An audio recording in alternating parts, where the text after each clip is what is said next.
Muy buenas y bienvenido a esta primera partida comentada. En primer lugar, pedir perdón por las cosas en las que me pueda equivocar, pero bueno, iremos poco a poco mejorando la técnica. En este caso vamos a asistir a la denominada como la Inmortal de Kasparov, la partida más legendaria del genio ruso del ajedrez, como todos sabemos, y si no lo sabes pues te lo aclaro yo, Garry Kasparov fue el gran dominador de los tableros de ajedrez durante casi 20 años, en los cuales pues fue campeón del mundo.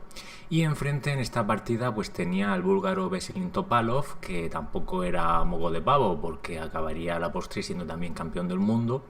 Así que bueno, una pelea, una batalla entre dos pesos pesados. En este caso esta partida corresponde a la cuarta ronda del torneo de Tata Steel en la localidad holandesa de Wijk-aan-Zee, en Holanda, como decíamos. Y bueno, en esta cuarta ronda pues vamos ya con la partida. La partida empezó con E4, juega Kasparov, y Topalov responde con un D6, planteando una defensa Pirc sorprendente en primer lugar porque Topalov solía ser un jugador de defensa siciliana, y bueno, con esta jugada pues básicamente lo que intentaba era sorprender al genio ruso, que como veremos pues no se deja ni mucho menos sorprender. Sin ir más lejos, pues estamos hablando de la Inmortal de Kasparov y obviamente no se iba a dejar sorprender, porque si no seguramente se llamaría la Inmortal de Topalov, ¿no? Entonces bueno, pues sigue la partida con D4, Kasparov domina el centro con los movimientos de estos dos peones centrales. Sigue Topalov con caballo F6, caballo C3, juega Kasparov, G6, alfil E3 y alfil G7. Y asistimos a lo que podríamos denominar la primera imprecisión. Bueno, en realidad no es una imprecisión en este momento de la partida, pero veremos que a la postre esta jugada de alfil G7 sí que se transformaría en una imprecisión, por lo que ahora veremos.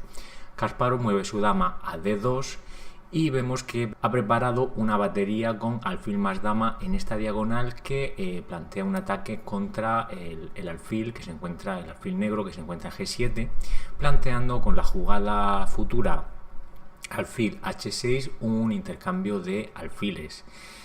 Y bueno, no se jugaría directamente eso. Primero Topalov juega C6 y Kasparov desarrolla las piezas con F3, B5 juega Topalov, caballo G E2, caballo B D7, y ya Kasparov a partir de aquí se deja de tonterías y plantea su ataque con alfil H6, planteando el intercambio de alfiles.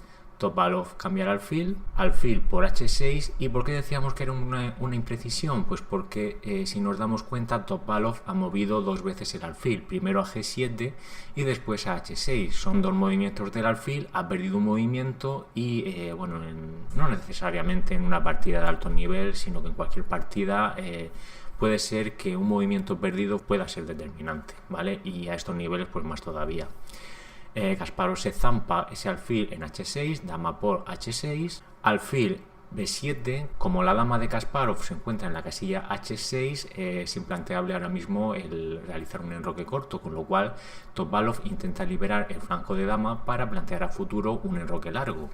Kasparov juega A3, evitando también el molesto movimiento de B4, molestando a este caballo de aquí. Sigue Topalov intentando abordar el centro con E5, Kasparov se enroca en largo, dama E7. Como vemos, toda esta zona de aquí ya está libre para que Topalov, cuando así lo considera adecuado, se pueda enrocar en largo.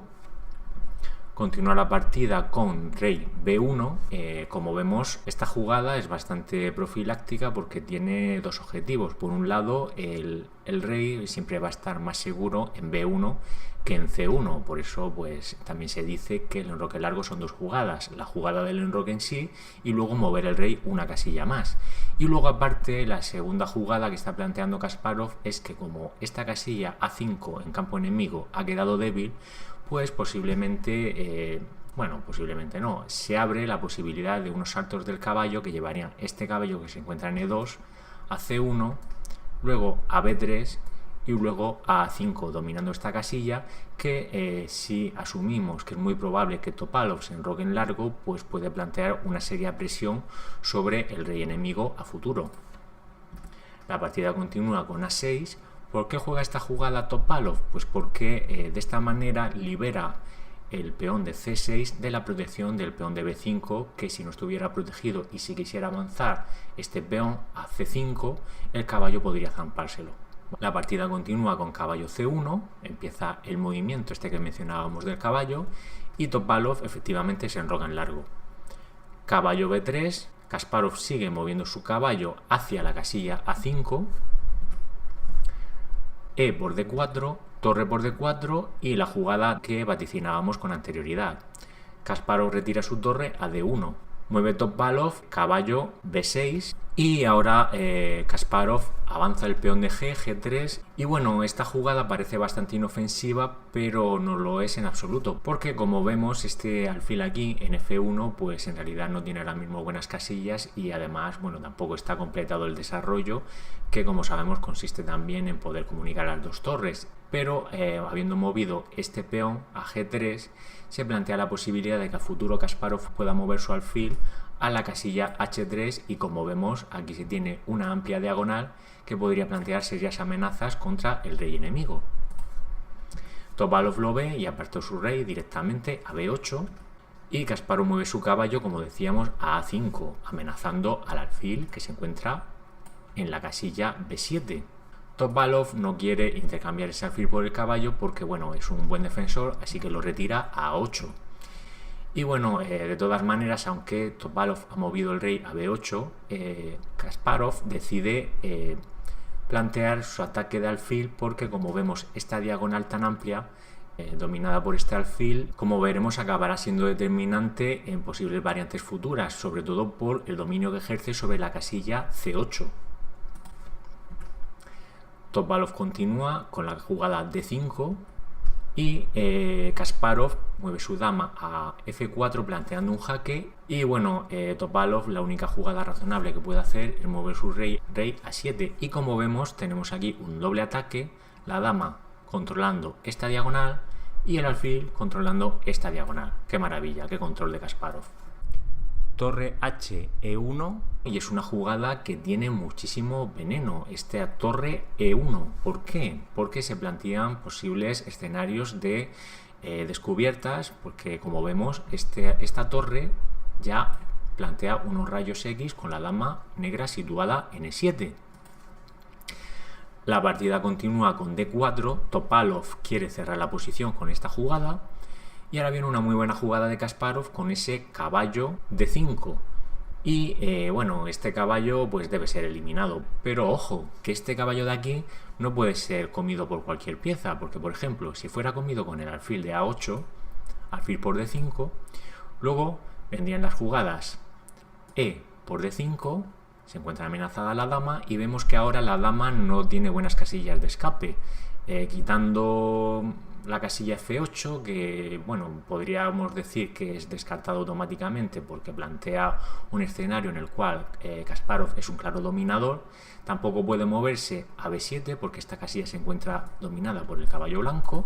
Tampoco puede moverse a C7 porque después de esta jugada vendría dama por C7 jaque, un auténtico desastre. Tampoco podría moverse a D7 porque es una casilla dominada por el alfil. Y bueno, el único escenario razonable para Topalov podría ser plantear el intercambio de damas, ¿vale? Moviendo la dama a D6, pero después vendría la majestuosa torre E7 jaque. Y aquí se encuentran varias posibles variantes. Vemos que esta torre aquí es incomestible. ¿Por qué? Porque si fuera comido por la dama, dama por E7, luego vendría caballo por C6, planteando un jaque doble al rey y a la dama. Y a la que el rey se moviera, por ejemplo, bueno, sería única, bueno, no sería única, pero por ejemplo, si se moviera a A8, vendría caballo por E7 ganando la partida.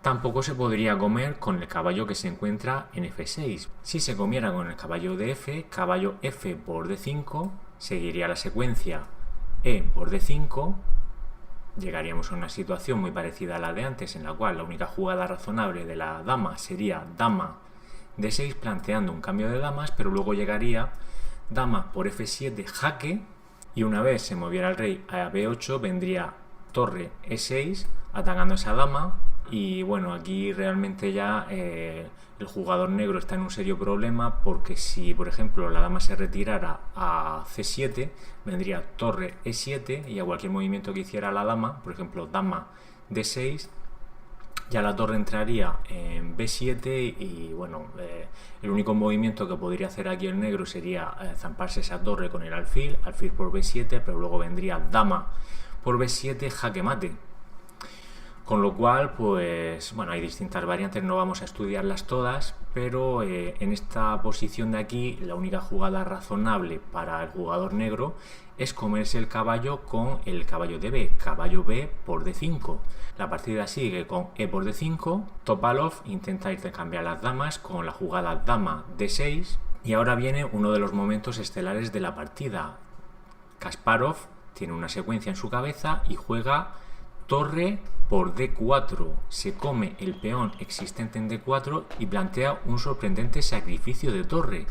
Topalov, bueno, acepta el sacrificio, C por D4, y sigue otra jugada verdaderamente sorprendente. Torre E7 jaque, segundo sacrificio consecutivo de torre, pero aquí Topalov no cae en la trampa, porque esta torre que está aquí realmente es incomestible, porque si Topalov decidiera zampársela con dama por E7, vendría dama por D4 jaque, única jugada posible rey B8, dama B6 jaque, y aquí hay dos variantes que llegan al mismo resultado, y es a jaque mate, por ejemplo. Bueno, esta casilla de aquí, que recordamos se encuentra completamente controlada por el alfil blanco de casillas blancas, las únicas opciones que tiene el rey negro son cubrirse con el alfil o cubrirse con la dama. Si se cubre con la dama, dama B7, pues no sería necesario ni siquiera que este caballo se comiera la dama, porque vendría caballo C6, jaque mate, todas las casillas A7, C7 y C8 se encuentran controladas por el jugador blanco, y tampoco se puede zampar el caballo que se encuentra en C6 porque esta dama está clavada.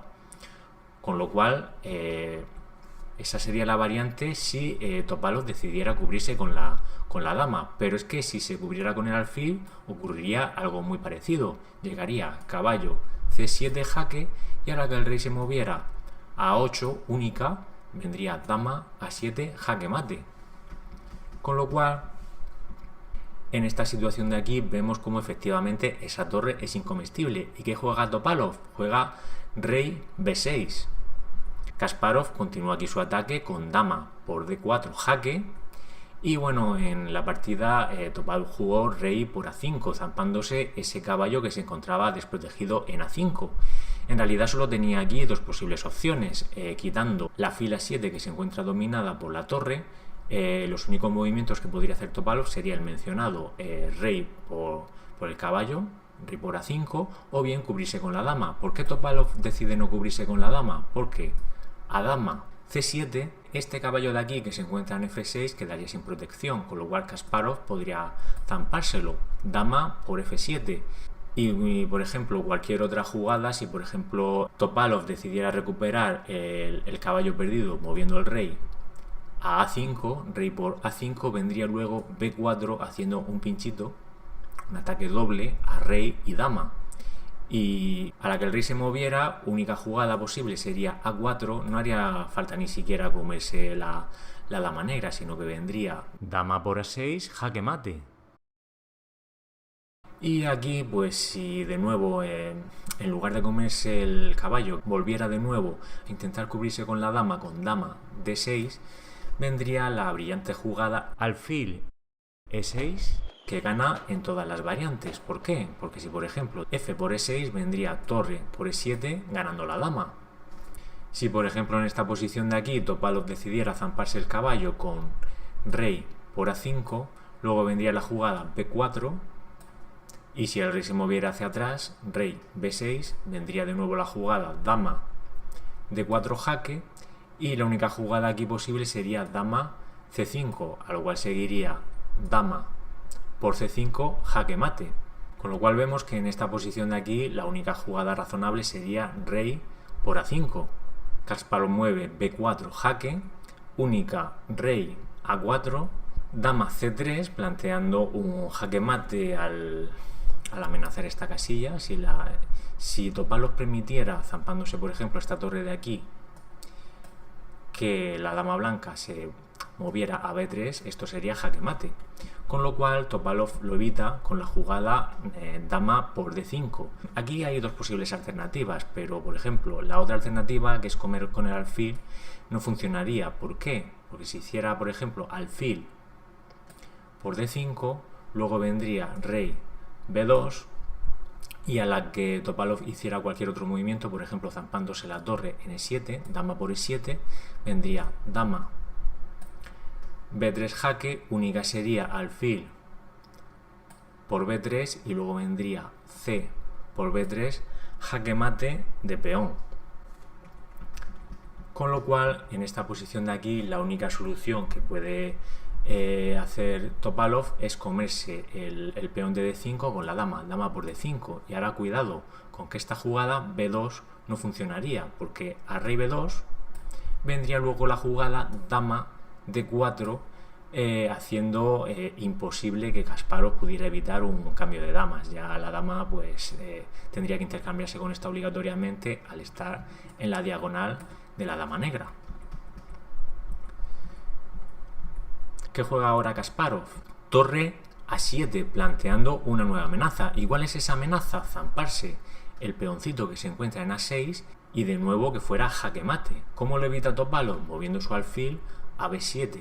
Kasparov se lo zampa entonces, torre por b7, y vemos que, bueno, sí, esta torre se encuentra amenazada por la dama, pero no se la puede zampar. ¿Por qué? Porque si se la zampara asistiríamos al mate anteriormente mencionado, es decir, a dama por b7 vendría dama b3 jaque mate, con lo cual esa torre de nuevo es incomestible. ¿Y qué juega Topalov? Pues vuelve a plantear un intercambio de damas con dama c4.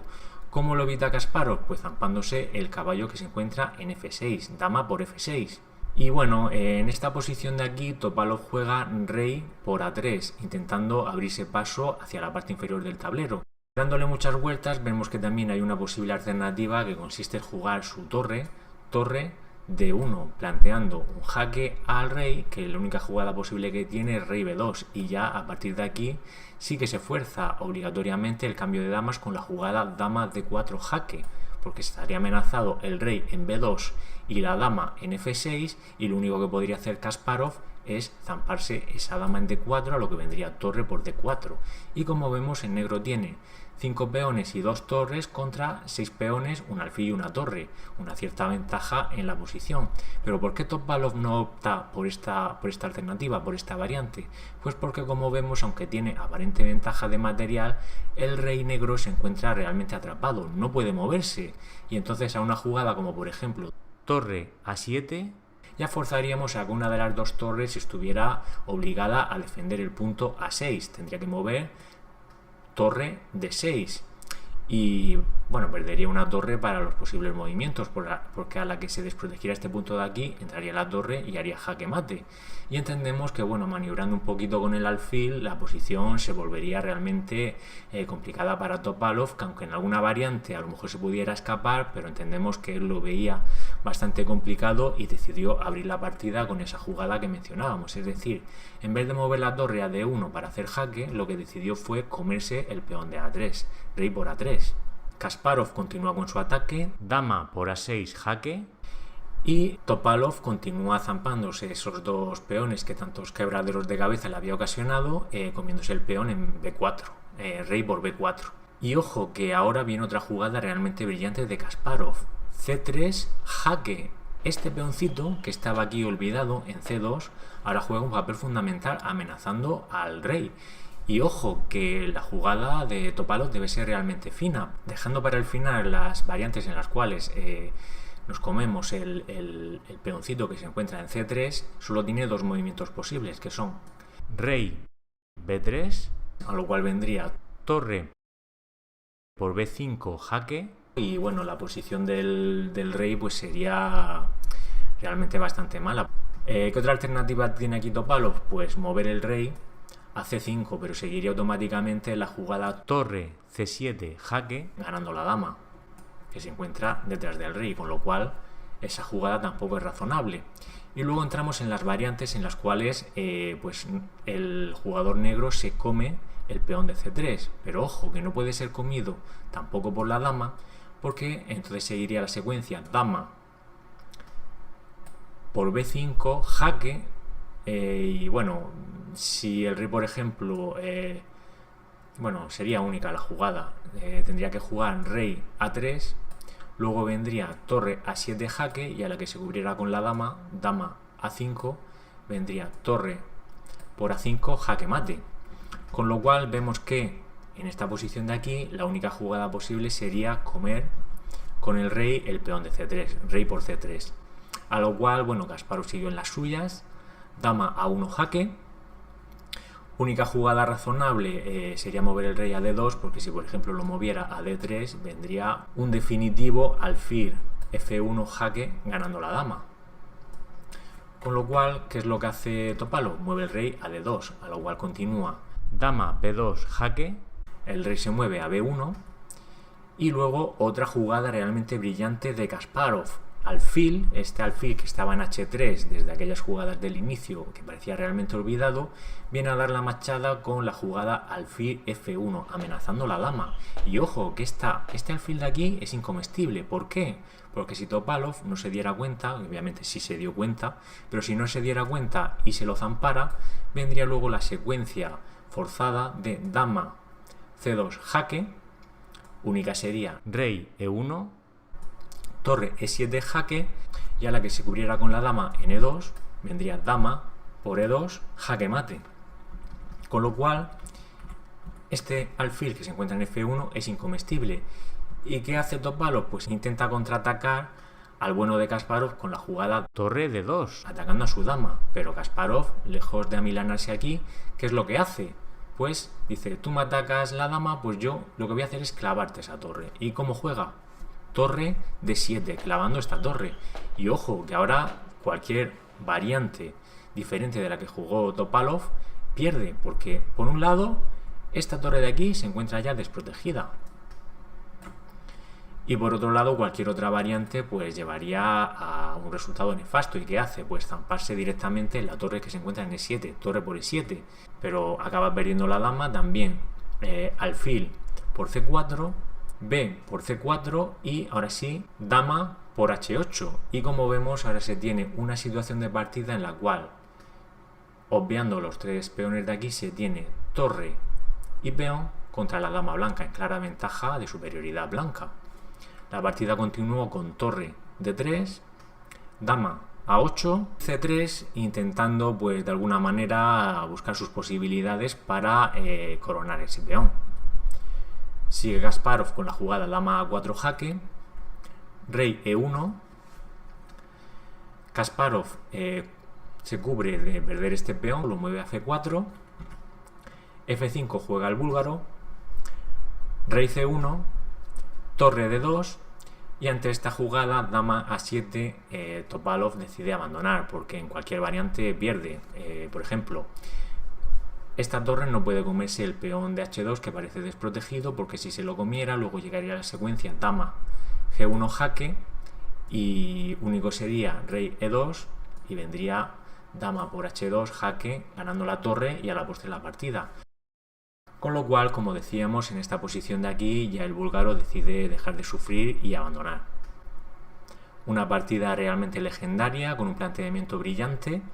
Kasparov ha mencionado en alguna ocasión que en su momento, cuando se le preguntaba por aquel movimiento del sacrificio de la primera torre, pues que él tenía en su cabeza una secuencia, pero evidentemente con las ramificaciones infinitas que podemos encontrar en un tablero de ajedrez, pues es muy difícil que esas jugadas se dieran. Pero bueno, entendemos que en cierto sentido también Topalov tenía una cierta curiosidad por jugar una partida abierta y ver qué le tenía preparado el logro de Bakú. ¿Qué te ha parecido la partida? ¿Consideras que esta es la partida del siglo o la partida del milenio, como consideran algunos? Cuéntanos tus impresiones en los comentarios del vídeo. ¿Te ha gustado el vídeo? ¿Quieres seguir disfrutando de los mejores contenidos? Yes! Yes!